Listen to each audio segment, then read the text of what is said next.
Good morning all of you. आज से हम एक नई शुरुआत करने जा रहे हैं और वो है बीएससी के भी हम टॉपिक्स आज से स्टार्ट करने जा रहे हैं। और आज सबसे पहले शुरुआत करेंगे बीएससी फर्स्ट ईयर फिजिक्स की। और बीएससी फर्स्ट ईयर फिजिक्स का जो सबसे पहला टॉपिक है, पहला चैप्टर है, वो हमारा है गति के नियम एवं निर्देश फ्रेम। तो शुरुआत करते हैं बात करने की। आज से जो शुरू होने जा रहा है वो हमारा टॉपिक है गति का नियम। तो गति का नियम क्या है उस चीज़ के बारे में बहुत अच्छे से आप स्टडी कर चुके हैं। हम 9, 10, 11th, 12th में भी कुछ न कुछ इसके बारे में एनालिसिस करके आए हैं। अब बात नहीं है डीप एनालिसिस की। तो चलिए सबसे पहले बात कर लेते हैं गति के नियम को प्रोवाइड करने वाले हमारे ग्रेट साइंटिस्ट न्यूटन की। तो न्यूटन ने ही सबसे पहले गति के नियमों को प्रोवाइड किया और हमारे सामने प्रस्तुत किया। तो न्यूटन की गति का जो पहला नियम है उस पर बात कर लेते हैं। जैसा कि आपको पहले से पता है कि कोई भी गतिशील वस्तु गतिशील ही रहेगी या स्थिर वस्तु स्थिर ही रहेगी जब तक कि उस पर कोई बाह्य बल न लगाया जाए। या ये बोला जा सकता है कि कोई भी वस्तु स्वमेव अपनी अवस्था परिवर्तन करने में असमर्थ होती है। कहने का मतलब अगर कोई वस्तु जिस अवस्था में, चाहे वो गत्यावस्था में हो चाहे वो स्थिर अवस्था में हो, वह स्वयं अपनी अवस्था परिवर्तन में असमर्थ होती है जब तक कि उस पर कोई बाह्य बल न लगाया जाए। फॉर एग्जाम्पल, अगर कोई कॉपी है, कोई पुस्तक है, किसी मेज पर पड़ा हुआ है, तो निश्चित तौर पे वो गति कर ही नहीं सकता, वो गति किया ही नहीं जा सकता जब तक कि उस पर वो किसी भी प्रकार का कोई बाह्य बल अनुभव न करे या उस पर हम किसी भी तरीके का कोई बाह्य बल आरोपित नहीं करते हैं। तो ये नियम जो होता है वास्तव में जड़त्व के नियम के अनुकूल माना जाता है, क्योंकि जड़त्व की जो व्याख्या थी वो भी हमारे साइंटिस्ट न्यूटन ने ही की थी। जड़त्व के अकॉर्डिंग कोई भी वस्तु अपनी स्थिरावस्था अथवा गत्यावस्था में परिवर्तन लाने में असमर्थ होता है, वही नियम जो है वो गति का प्रथम नियम कहलाता है। इसलिए इसको जड़त्व का नियम भी कहा जाता है। तो आइए एक बार फिर से रिपीट कर लेते हैं, गति का जो प्रथम नियम है वो क्या बोलता है। तो गति का प्रथम नियम हमारा है कि कोई भी गतिशील वस्तु गत्यावस्था में अगर है तो वह अपनी अवस्था में परिवर्तन करने में असमर्थ होगा जब तक कि उस पर कोई बाह्य बल न लगाया जाए। इसी प्रकार स्थिति के लिए भी है कि कोई वस्तु अगर स्थिर है तो स्थिर ही रहेगी जब तक कि उस पर कोई बाह्य बल न लगाया जाए। जैसे एग्जाम्पल के तौर पे अगर हम बात कर लेते हैं कुछ दैनिक जीवन में घटित होने वाली घटनाओं का, तो जब हम बस में जाते रहते हैं, अचानक बस के एकाएक रुकने पर वास्तव में क्या होता है कि हम सामने की ओर झुक जाते हैं। उसके पीछे कारण क्या है? उसके पीछे जड़त्व का कारण है कि बस जब गतिशील अवस्था में रहती है तो उसके साथ हमारा बॉडी जो रहता है वो गत्यावस्था में रहता है। हमारा बॉडी का जो नीचे का हिस्सा है वो सीट से अटैच रहता है और गाड़ी जो है सीट के साथ गति होती है, तो हमारा बॉडी का जो नीचे का हिस्सा है वो गतिशील अवस्था में रहता है। किंतु जड़त्व के कारण जो स्थिर अवस्था में है हमारा जो बॉडी है ऊपर का अवस्था रहता है। जैसे ही गाड़ी रुकती है तो उस स्थिति में गाड़ी के तुरंत रुकने पर हमारा जो बॉडी का हिस्सा है नीचे का हिस्सा वो तुरंत क्या हो जाता है, गाड़ी के साथ स्थिर हो जाता है। किंतु ऊपर का हिस्सा जो मोमेंट अवस्था में है उस पर तो बाह्य बल नहीं लगा हुआ है, तो वो क्या होता है, सामने की ओर झुक जाता है। तो ऐसे बहुत सारे एग्जाम्पल हैं कि घोड़ा दौड़ता रहता है, अचानक से रुक जाता है तो घुड़सवार जो होता है वो सामने की ओर गिर जाता है। तो बहुत सारे एग्जाम्पल हैं गति के जड़त्व के जिसके बारे में आप स्टडी कर चुके हैं, तो उस पर ज़्यादा मैं डीप में और जाने वाला नहीं हूँ क्योंकि इसके बारे में आप बहुत अच्छे से जानते हैं। अब बात करते हैं गति के द्वितीय नियम की। तो गति का द्वितीय नियम क्या है, एक बार अच्छे से ध्यान दीजिएगा कि किसी भी गतिशील वस्तु के संवेग में परिवर्तन की दर उस पर आरोपित बल के अनुक्रमानुपाती होती है। तो आइए अब एक बात में बाल का खान निकालते हैं, चर्चा करते हैं संवेग। संवेग क्या होता है? तो संवेग भी आप जानते हैं कि किसी भी गतिशील वस्तु के द्रव्यमान और वेग के गुणनफल को हम क्या कहते हैं, संवेग। जो संवेग होता है वास्तव में संवेग इज इक्वल टू द्रव्यमान गुणित वेग। मतलब संवेग को हम हमेशा p से दर्शाते हैं, तो द्रव्यमान जो हो जाएगा वो m हो जाएगा और वेग जो हो जाएगा वो v हो जाएगा। तो इस आधार पर ये बोला जाता है कि किसी भी वस्तु के संवेग में परिवर्तन की दर जो होती है उस पर आरोपित बल के अनुक्रमानुपाती होती है। यदि हम मान के चल रहे हैं कि जो बल है, यदि आरोपित बल F हो तो F is proportional to dp by dt। गतिशील वस्तु पर आरोपित बल उसके संवेग में परिवर्तन की दर जो होगी वो समय के अनुसार किया जाएगा। तो F इज प्रोपोर्शनल टू हो जाएगा dp बाई dt। टी। अब इसके बारे में आगे जो व्याख्या करते हैं उसका एनालिसिस कर लेते हैं। तो जैसे कि प्रोपोर्शनल चिन्ह हटाया जाता है, एक कांस्टेंट लगता है के dp बाई dt। अब ये जो k का मान होता है वो रैखिक परिवर्तन के श्रेणी में लिया जाता है, और रैखिक परिवर्तन में हम k का मान जो है एनालिसिस करते हैं वायु निर्वात के लिए, तो उसका मान जो होता है वो k का मान हो जाता है 1। वो उसकी विमाओं के आधार पर एनालिसिस किया जाता है। तो f इज इक्वल टू ये हो जाएगा dp बाई dt। चूंकि हमने बताया जा चुका है कि mv, तो P is equal to mv अगर हम पुट अप करते हैं तो F is equal to d by dt mv vector हो जाएगा, और यहाँ से F is equal to m बाहर हो जाएगा dv बाई dt।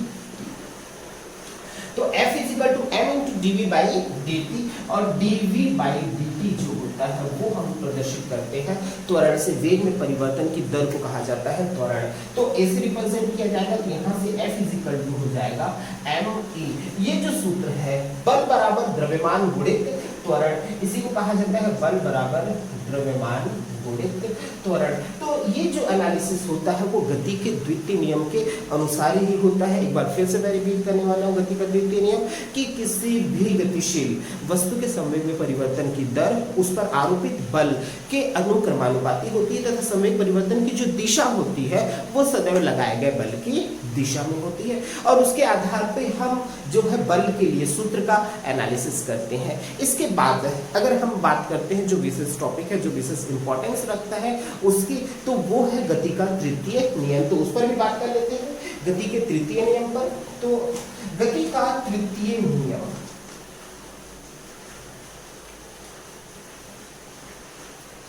गति का तृतीय नियम क्या बोलता है उस पर भी चर्चा कर लेते हैं। तो गति का तृतीय नियम क्या है कि किसी भी वस्तु पर क्रिया और प्रतिक्रिया बल, दो बल एक साथ काम करते हैं। अगर हम कोई क्रिया बल लगाते हैं तो वह सदैव हम पर विपरीत प्रतिक्रिया बल आरोपित करता है। तो इस आधार पर बोला जाता है कि प्रत्येक क्रिया की परिमाण में तुल्य किंतु सदैव एक विपरीत प्रतिक्रिया होती है। उसको आइए एग्जाम्पल के माध्यम से समझते हैं। जैसे मैं एक मेज है, मेज के ऊपर मैंने एक पुस्तक रखा हुआ है, इस प्रकार से एक किताब रखी हुई है मैंने मेज के ऊपर। तो जैसे कि किताब को हम देखते हैं तो किताब जो होता है, पुस्तक जो होती है वो नीचे की ओर बल लगाती है। तो मान लो ये पहली वस्तु और ये दूसरी वस्तु, तो यहाँ पे ये बल बोला जा सकता है कि पहली वस्तु द्वारा दूसरी वस्तु पर बल आरोपित किया जा रहा है, तो उसका जो दिशा होगा F12, डायरेक्शन F12। तो सबसे बड़ी बात यह है कि उतना ही बल जो है नीचे से ऊपर की ओर आरोपित होता है, मतलब दूसरी वस्तु पहली वस्तु पर आरोपित करती है, जिसको कहा जाता है F21, और उसका डायरेक्शन जो हो जाएगा वो F1 वेक्टर के एनालिसिस से किया जाएगा। तो ओवरऑल ये कहा जा सकता है कि F12 which is equal to minus F21, दोनों का परिमाण तो समान है किंतु दिशा जो है वो विपरीत हो जाता है। 12 जो है वो नीचे की ओर कार्य कर रहा है, जबकि उसके अगेंस्ट में कार्य कर रहा है F21। तो इसी आधार पर इसको कहा जाता है कि ये क्रिया और प्रतिक्रिया बल आरोपित करता है। F12 जो है वो क्रिया बल है और F21 जो है वो प्रतिक्रिया बल है। तो प्रत्येक वस्तु जो होता है परिमाण में तुल्य किंतु सदैव विपरीत प्रतिक्रिया आरोपित करता है। अब हम बात करने जा रहे हैं कि गति के जो तृतीय नियम है हम उसको द्वितीय नियम से आसानी से निकाल सकते हैं। तो गति के द्वितीय नियम का यूज करते हुए हम क्या करने जा रहे हैं, गति के तृतीय नियम का निगमन करने जा रहे हैं। तो चलिए देखते हैं किस प्रकार इसका एनालिसिस किया जा सकता है। तो सबसे पहले बात कर लेते हैं कि माना दो वस्तुएं हैं, पहली वस्तु A और दूसरी वस्तु जो है वो B है। दो वस्तुएं हमने ली हुई है। A के कारण B पर जो बल लग रहा है FAB, और B के कारण A पर जो बल लग रहा है उसको नाम देते हैं FBE। तो उस स्थिति में इसका जो संवेग हो जाएगा, इसका संवेग हम मान लेते हैं P1 और इसका जो संवेग है वो मान लेते हैं P2। तो यदि वस्तु A का संवेग P1 वेक्टर व B का संवेग P2 वेक्टर हो, तो P1 वेक्टर और P2 वेक्टर हो, तो उस स्थिति में संवेग संरक्षण के नियम से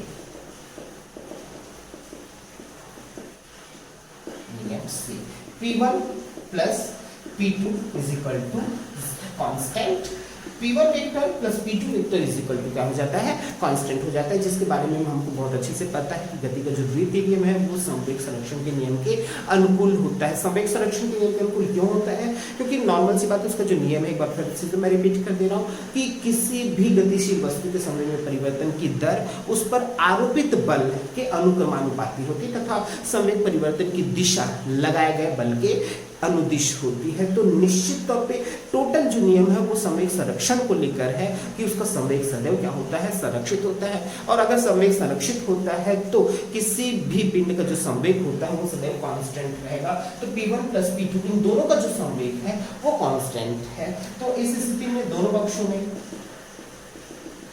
अवकलन करने पर, जैसे कि दोनों पक्षों में हम अवकलन करते हैं d by dt, P1 vector plus P2 vector which is equal to d by dt constant. और कांस्टेंट का जो अवकलन होता है इसको अलग अलग कर लेते हैं, dP1 vector by dt plus dP2 vector by dt which is equal to 0। Constant का जो डिफरेंशिएशन होता है वो 0 हो जाता है। तो dP1 vector minus dP2 vector by dt। अब जो बात कर लेते हैं हम, ध्यान दो, f is equal to dp vector by dt, ये हमने एनालिसिस किया हुआ है। f का जो मान होता है वो dp वेक्टर बाई dt हो जाता है। तो यहाँ से अगर हम बात करें dp1 वेक्टर बाई dt का, तो नॉर्मल सी बात है वो कहीं ना कहीं पहले के कारण p1 के कारण है, a के कारण b पर है, तो इसको लिखा जा सकता है f A B vector. dp2 जो है वो किसके लिए है, तो p2 जो है वो b के लिए है, तो dp2 by dt is equal to f b a, f b a, b के कारण a पर आरोपित बल है। तो उस स्थिति में अगर हम बात करें तो यहाँ पर लिखा जा सकता है f a b is equal to minus f b a, जो कि हमारे गति का तृतीय नियम है। तो इस प्रकार हम तीनों नियमों का एनालिसिस कर सकते हैं और उसका निर्धारण भी कर सकते हैं।